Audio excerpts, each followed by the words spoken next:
EOQ stands for Economic Order Quantity।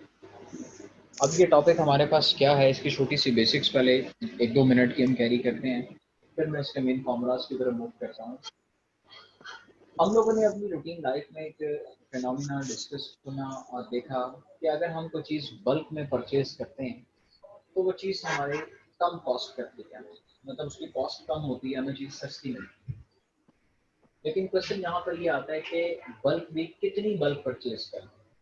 बाज़ औक़ात हम बल्क परचेज करने के चक्कर में इतनी इर्रेशनल परचेज कर जाते हैं, इतनी ज़्यादा बल्क परचेज कर लेते हैं कि बाद में उस चीज़ को हैंडल करना हमारे लिए प्रॉब्लम हो जाता है। और बाज़ औक़ात हमारी हैंडलिंग के ऊपर फिर ज़्यादा पैसे लग जाते हैं कि जो पैसे हमने बल्क में परचेज करके सेव करने की कोशिश की थी, वो पैसे हमारे पॉकेट से हैंडलिंग के ऊपर लग जाते हैं। तो फिर यहाँ पर क्वेश्चन ये रेज होता है कि कितनी बल्क फिर हमारे बिजनेस के लिए सूटेबल है और कितनी बल्क बिजनेस के लिए सूटेबल नहीं। तो उस चीज को फोकस करते हुए फिर एक फॉर्मूला जनरेट किया गया, that is called economic order quantity, कि एक ऑर्डर में कितनी क्वांटिटी ऑर्डर करनी चाहिए कि जो हमारे लिए इकोनॉमिकल हो, कि एक ऑर्डर में कितने यूनिट्स हमें ऑर्डर करने चाहिए, कितनी क्वांटिटी ऑर्डर करनी चाहिए जो हमारे लिए क्या होगी, इकोनॉमिकल होगी। अगर हम उससे ज्यादा परचेज करेंगे तो भी हमें चीज महंगी पड़ेगी, और अगर हम चीज उससे कम परचेज करते हैं तो भी हमें महंगी पड़ेगी। तो फिर यहाँ पर अब उसकी डिस्कशन हम करते हैं कि वो किस तरह से कैलकुलेट किया जा सकता है। तो ईओक्यू का हमारे पास एक फॉर्मूला है, economic order quantity. Under root का साइन आपके पास आएगा, 2 multiply AR multiply OC divided by CC plus interest. अब इस फॉर्मूले में मैंने 3 वेरिएबल्स को इस्तेमाल किया है, जिसमें AR stands for annual requirement. Basically ये आपके मैन्युफैक्चरिंग बिजनेस में मटेरियल को परचेज करने के पॉइंट ऑफ व्यू से ये टर्म यूज की जाती है, इकोनॉमिक ऑर्डर क्वांटिटी, कि कितना मटेरियल हमने एक ऑर्डर में परचेज करना है। तो हमने फिर अपने मटेरियल की जो एनुअल रिक्वायरमेंट है कि हमें पूरे साल में कितना मटेरियल रिक्वायर्ड है, क्योंकि बेसिकली हम अपने प्रोडक्शन बजट बना चुके होते हैं, हम अपना प्रोडक्शन बजट बना चुके होते हैं और उसमें हमें आइडिया हो चुका होता है कि हमें कितनी चीजें प्रोड्यूस करनी है। तो फिर जितनी चीजें हम प्रोड्यूस करना चाहते हैं उसके लिए कितना मटेरियल रिक्वायर्ड है उसकी कैलकुलेशन भी हम कर चुके होते हैं, that is called material budget, हम बना चुके होते हैं। तो वहां से हमें एनुअल रिक्वायरमेंट का पता चलता है। उसके बाद मैंने एक टर्म यूज किया OC stands for ordering cost. एक ऑर्डर को प्लेस करने की आपकी क्या कॉस्ट है, that is called ordering cost. एक ऑर्डर को प्लेस करने की आपकी कितनी कॉस्ट है, that is called ordering cost. अगर आपकी ऑर्डर प्लेस करना, आप एक कॉल पे ऑर्डर प्लेस करते हैं तो कॉल चार्जेस आपके क्या होंगे, ऑर्डरिंग कॉस्ट है। अगर आपका कोई पर्सन जाकर, रिप्रेजेंटेटिव जाकर ऑर्डर प्लेस करके आता है तो उसके आने जाने का एक्सपेंस आपकी ऑर्डरिंग कॉस्ट होगी, क्योंकि ऑर्डरिंग कॉस्ट की टर्म यूज की जाती है। CC stands for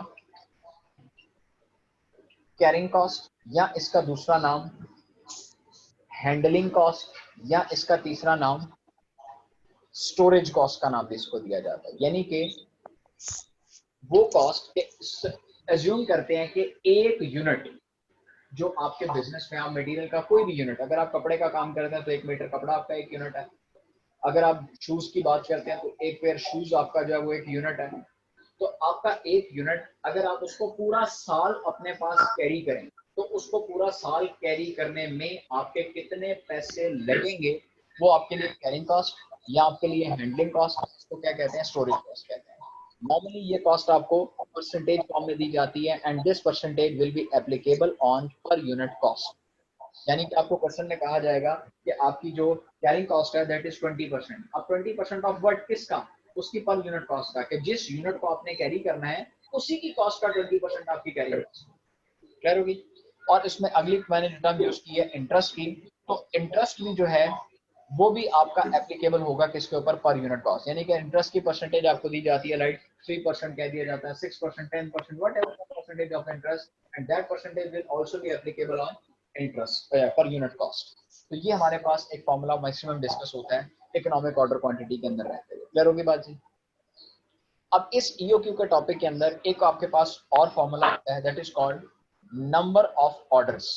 how many number of orders you have to place in the year. पूरे साल में आपको कितने ऑर्डर प्लेस करने पड़ेंगे, नंबर ऑफ ऑर्डर्स। तो इसका फॉर्मूला आपके पास क्या होगा, annual requirement divided by order size, कि जितनी रिक्वायरमेंट है आपकी और जितना आपका एक ऑर्डर का साइज है। और नॉर्मली एक ऑर्डर का साइज हमारा ईओक्यू होगा, क्योंकि हमने ईओक्यू में डिसाइड कर लिया है कि हमारे ऑर्डर के का साइज क्या होना चाहिए। तो इस पे आप जब इसको डिवाइड करेंगे तो आपके पास क्या निकल आएंगे, number of orders. Number of orders के बाद आपके पास इसमें फ्रीक्वेंसी ऑफ ऑर्डर आता है। फ्रीक्वेंसी ऑफ ऑर्डर का मतलब है कि ऑर्डर्स, क्या आपने सारे के सारे ऑर्डर्स एक एक दिन के गैप से इकट्ठे दे देने, या आपने ऑर्डर्स में जो गैप लाना है कि एक ऑर्डर के बाद दूसरा ऑर्डर आपने कितने टाइम गैप के बाद आपने ऑर्डर प्लेस करना है, that is called frequency of order. उसको आप क्या नाम देते हैं, फ्रीक्वेंसी ऑफ ऑर्डर का नाम देते हैं। तो आपके पास फार्मूला होगा 360। 360 represents the number of days in a year divided by number of orders. ये जो प्रीवियस फॉर्मूले में आपने कैलकुलेट किए उसको आपने यहाँ पर टर्म को यूज, तो फ्रीक्वेंसी ऑफ ऑर्डर ये आपके पास फॉर्मूला है जिसमें ये लिखा है। क्लियर होगी बात। अब इसी टॉपिक के अंदर एक और फॉर्मूला आप लोग यूज करते हैं, that is called total ordering cost. अभी मैंने आपके साथ यहाँ पर ओसी का वर्ड यूज किया, ऑर्डरिंग कॉस्ट। ये तो एक ऑर्डर की कॉस्ट है ना, तो पूरे साल में अगर आपने total ordering cost find out करनी है तो वेरी सिंपल, एक ऑर्डर की कॉस्ट को नंबर मल्टीप्लाई कर दिया जाता है किसके साथ, नंबर ऑफ ऑर्डर्स के साथ। तो आपके पास क्या निकल आती है, टोटल ऑर्डरिंग कॉस्ट निकल आती है। और इसी तरह से अगर आप टोटल कैरिंग कॉस्ट निकालना चाहते हैं तो कैरिंग कॉस्ट का फॉर्मूला हमारे पास क्या होता है, carrying cost multiply average inventory. ठीक है जी। अब एक छोटी सी बात यहाँ पर कॉन्सेप्चुअली समझाता चलूं, हमारी इन्वेंट्री कितनी बिजनेस में रहती है कितना नहीं रहती हमें ये तो पॉसिबल नहीं। अब एक एक यूनिट का हिसाब लगाना तो बड़ा मुश्किल हो जाता है हमारे लिए कि कौन सी इन्वेंट्री यूनिट्स हमारे पास कितने दिन रहे और कितने दिन नहीं रहे, उसके हिसाब से कैरिंग कॉस्ट लग सकती है ना। लेकिन हम फिर एक एवरेज इन्वेंट्री कैलकुलेट कर लेते हैं। तो एवरेज इन्वेंट्री हमारी किस तरह से कैलकुलेट होती है कि जो भी हमारा ऑर्डर साइज होगा, जो कि हम लोगों ने अभी क्या एज्यूम किया है, ईओक्यू को, और उसको हमने 2 पे डिवाइड कर देना है। क्या हमने एज्यूम ये करना है कि हमने अपने ऑर्डर साइज को 2 पे डिवाइड कर दिया कि ऑलमोस्ट हमारा जितनी भी क्वांटिटी हम ऑर्डर करते हैं हर वक्त हमारे पास एटलीस्ट उसका 50% हमारे इन्वेंट्री में पड़ा है। तो ये हमारे पास क्या आता है, इन्वेंट्री, एवरेज इन्वेंट्री का, और इसको आपने यूज करते हुए total carrying cost find out कर लेंगे। क्लियर है जी। तो ये मैक्सिमम टर्म्स हैं हमारी इकोनॉमिक ऑर्डर क्वांटिटी का टॉपिक को लेकर जो हमने इसमें यूज की है। क्लियर होगी बात जी। अब इसी के साथ एक और टॉपिक है इन्वेंट्री लेवल्स का, मैं वो साथ ही शेयर कर रहा हूँ इन्वेंट्री लेवल्स को। फिर उसके बाद इसका कंबाइंड क्वेश्चन सेशन रखते हैं, इन्वेंट्री लेवल्स। अब हमारे बिजनेस में इन्वेंट्री के डिफरेंट लेवल्स हैं। सबसे पहला अगर हम बात करते हैं तो ऑर्डर लेवल। अब order level, reorder level, order point, reorder point, ordering level, ordering point, ये सारे एक ही चीज के नाम है कि आपकी इन्वेंट्री में कितना स्टॉक रह जाए, आपकी इन्वेंट्री में कितने यूनिट्स रह जाएं कि आपने अगला ऑर्डर प्लेस करना है। How many units are left in the inventory, और उस इन्वेंट्री की किस क्वांटिटी के ऊपर फिर आपको अगला ऑर्डर प्लेस कर देना चाहिए। तो इसके ऊपर आपने फॉर्मूला क्या यूज करना है, ऑर्डर लेवल को आपने मल्टीप्लाई करना है किसके साथ, मैक्सिमम कंजम्पशन, कि आप अपने मटेरियल की मैक्सिमम कंजम्पशन कितनी करते हैं और उसको आपने मल्टीप्लाई करना है किसके साथ, लीड टाइम के साथ। Lead time, LEAD, lead time, ये दो टर्म्स हमारे पास नहीं है। लीड टाइम की हम बात करते हैं तो लीड टाइम किसे कहा जाता है, इस टर्म को भी सुनने बेटा, ऑर्डर प्लेस करने से लेकर चीजों की डिलीवरी आने तक, इसके दरमियान जितना टाइम गैप आपका गुजरता है, दैट इज कॉल्ड, उसको हमने क्या नाम दे दिया, लीड टाइम का नाम दे दिया हम लोगों ने। क्लियर होगी बात बेटा जी, कि जब हमने ऑर्डर प्लेस किया और जब हमें इसकी डिलीवरी आई, इसके दरमियान, सपोज आपने 10 तारीख को ऑर्डर प्लेस किया है, 20 तारीख को आपकी इसकी डिलीवरी आई है, तो इसके दरमियान आपकी जो 10 डेज का गैप आया, इस गैप को आपने बेसिकली क्या नाम दे दिया, लीड टाइम का नाम दिया।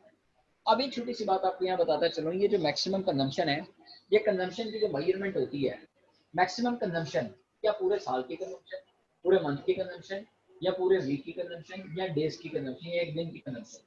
बेसिकली ये कंजम्पशन को हम लोगों ने टाइम यूनिट में मेजर करना है। जैसे मैंने अभी बोला कि मैक्सिमम डेली कंजम्पशन, या मैक्सिमम वीकली कंजम्पशन, या मैक्सिमम मंथली कंजम्पशन, या मैक्सिमम एनुअल कंजम्पशन, जो भी कंजम्पशन आपने यहाँ पर कैरी करनी है मैक्सिमम, वो आपने किसी टाइम यूनिट के अकॉर्डिंग करनी है। और उसको जब हम मल्टीप्लाई कर रहे हैं लीड टाइम के साथ, तो लीड टाइम भी एक टाइम है, तो फिर दोनों का टाइम यूनिट सेम होना चाहिए। ये बड़ा इंपॉर्टेंट पॉइंट है। लीड टाइम अगर आपको दिया गया 10 डेज में, तो फिर आपका कंजम्पशन भी average day maximum daily requirement होनी चाहिए। अगर आपको लीड टाइम वीक्स में दिया गया तो आपकी मैक्सिमम वीकली कंजम्पशन होनी चाहिए। अगर आपका लीड टाइम मंथ्स में दिया गया है तो आपकी यहाँ पर वर्किंग किस में होनी चाहिए, मैक्सिमम मंथली कंजम्पशन। इनका टाइम यूनिट सेम होना चाहिए, और अगर टाइम यूनिट सेम नहीं होगा तो हमारा आंसर गलत आ जाएगा। और अगर हमें डिफरेंट टाइम यूनिट में आंसर क्वेश्चन पूछा भी जाता है तो फिर इस फॉर्मूले को यूज करने से पहले आपने उसका टाइम यूनिट सेम करना।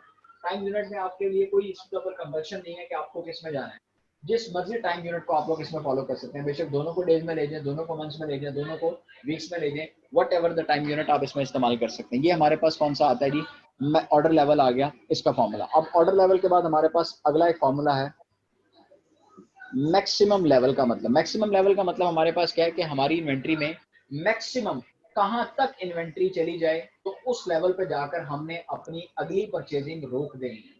हमें और चीजें परचेज नहीं करनी, अभी हम पहले इसको कंज्यूम करेंगे फिर उसके बाद अगला ऑर्डर प्लेस करेंगे। तो उस लेवल को आपने मैक्सिमम लेवल कहा। अब इसका फॉर्मूला हमारे पास क्या होगा, ऑर्डर लेवल, यानी कि ये जो आपने फॉर्मूला परफॉर्म करके आंसर निकाला इसका आंसर यहाँ पर आपने पुटअप करना है। ऑर्डर लेवल माइनस इनटू, अब इसमें क्या करना है आपने, मिनिमम कंजम्पशन। अब जिस तरह पिछले फॉर्मूले में आपको मैक्सिमम कंजम्पशन दी गई, यहाँ पर मिनिमम, ये भी टाइम यूनिट के अकॉर्डिंग होगी। और इसको भी आपने किसके साथ मल्टीप्लाई करना है, लीड टाइम के साथ मल्टीप्लाई करना है। और प्लस करना है आपने इसमें क्या, ईओक्यू, और ये वाला ईओक्यू जो आपने अभी यहाँ पर बात की ये पुटअप करना है। तो ये फॉर्मूला आपको क्या दे देगा, मैक्सिमम लेवल का आंसर दे देगा इकोनॉमिक ऑर्डर क्वांटिटी के स्पेस। क्लियर होगी बात जी। अब इसी में आपके पास एक तीसरा लेवल आता है मिनिमम लेवल का। इसका फॉर्मूला हमारे पास क्या होगा जी, ऑर्डर लेवल माइनस इनटू, अब इसके लिए हमें एवरेज कंजम्पशन चाहिए होगी। ठीक हो गया जी, average consumption multiply by lead time. ठीक है जी, इसमें यूक्यू प्लस नहीं होता, ये मैक्स मिनिमम लेवल आ गया। और एक हमारे पास इसमें आता है डेंजर लेवल। अब जरा दोनों की डिस्क्रिप्शन भी दे दो। मिनिमम लेवल का मतलब है कम से कम आपके स्टॉक में कितनी चीजें रह जाएं कि आपको ऑर्डर प्लेस कर देना चाहिए। और डेंजर लेवल आपका उससे भी कम का लेवल है कि जिस लेवल तक अगर चीजें पहुंच जाएं, अगर इससे भी हमने अपना ऑर्डर लेट किया, डेंजर लेवल पर चीजें पहुंचने पे भी हमने अगर ऑर्डर अपना लेट कर दिया, तो फिर एक टाइम ऐसा आएगा कि हमारे स्टॉक में चीजें खत्म हो जाएंगी और अगली चीजें आने में भी टाइम होगा और हमारी लेबर आइडल बैठी रहेगी। तो डेंजर लेवल तक जाते जाते एटलीस्ट आपको एट एनी कॉस्ट क्या करना चाहिए, ऑर्डर प्लेस कर देना चाहिए। अब इसका हमारे पास फॉर्मूला क्या होगा, average consumption multiply emergency lead time. अब एक लीड टाइम तो सिंपल है और एक हमारे पास कौन सा है, इमरजेंसी लीड टाइम है। इमरजेंसी लीड टाइम कौन सा होता है कि नॉर्मली आपका जो सप्लायर है वो आपको ये ऑफर दे देता है कि आप अगर मुझे अर्ली पेमेंट करते हैं, कुछ ज्यादा पेमेंट कर दें, 1% 2% एक्स्ट्रा पेमेंट कर दें, तो हम आपको चीजें अर्ली डिलीवर करवा सकते हैं। तो फिलहाल हमारा टॉपिक यहाँ पर अर्ली पेमेंट करने का या ज्यादा पेमेंट करने का नहीं है, बट हमें इतना पता है कि हमारे सप्लायर ने हमें एक इमरजेंसी लीड टाइम की भी ऑप्शन दी हुई है कि अगर आपको अर्जेंट चीजें रिक्वायर्ड है तो अर्जेंट चीजें भी आपको मिल सकती हैं। अब उसके पीछे बेसिस क्या है, वो बेसिस हमारी टॉपिक की नीड नहीं है इस वक्त। तो यहाँ पर फिर आपने रूटीन लीड टाइम की बजाय कौन सा लीड टाइम यूज करना है, इमरजेंसी लीड टाइम को आपने यूज करना है। तो ये हमारे पास मैक्सिमम 4 फॉर्मूले हैं with reference to the inventory levels. ठीक हो गया जी। अब एक छोटा सा पॉइंट यहाँ पर आपके साथ मैं शेयर करता चलूँ, ये जो लीड टाइम है ये सम टाइम वेरी करता है, यानी कि आपके क्वेश्चन में लिखा होगा 10 to 20 डेज। आपका लीड टाइम कितना है, 10 से 20 दिन, यानी कि आपका सप्लायर आपको चीजें 10 से 20 दिन के दरमियान भिजवा देता है। कभी चीजें 10 दिन में भी आती हैं, कभी 11 दिनों में, कभी 13 दिनों में, कभी 15 दिनों में, कभी 16 दिनों में, कभी 18 दिनों में, कभी 20 दिनों में। तो फिर क्वेश्चन यहाँ पे ये आता है कि अब फॉर्मूले में अगर हमें लीड टाइम पुटअप करना है तो इसमें मैं 10 करूंगा, 20 करूंगा, क्या क्या पुटअप करूंगा। तो इसके लिए फिर आपके पास एक शॉर्टकट टिप आपको दे देता हूं कि लीड टाइम मल्टीप्लाई किसके साथ हो रहा है, जरा गौर कीजिएगा। लीड टाइम मल्टीप्लाई हो रहा है मैक्सिमम कंजम्पशन के साथ, तो आपको लीड टाइम का भी मैक्सिमम पोर्शन यानी कि 20 कैरी करना है। यहां पर लीड टाइम आपका मल्टीप्लाई हो रहा है किसके साथ, मिनिमम के साथ, तो आपको लीड टाइम का मिनिमम पोर्शन कैरी करना है।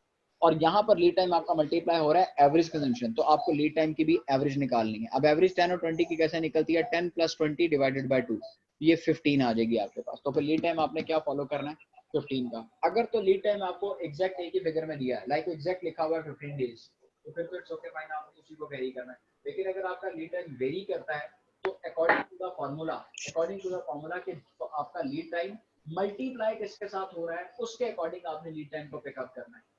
क्लियर होगी बात। तो ये था हमारे पास इन्वेंट्री लेवल्स का टॉपिक, इसकी डिस्कशन भी आपके साथ कंप्लीट हो गई।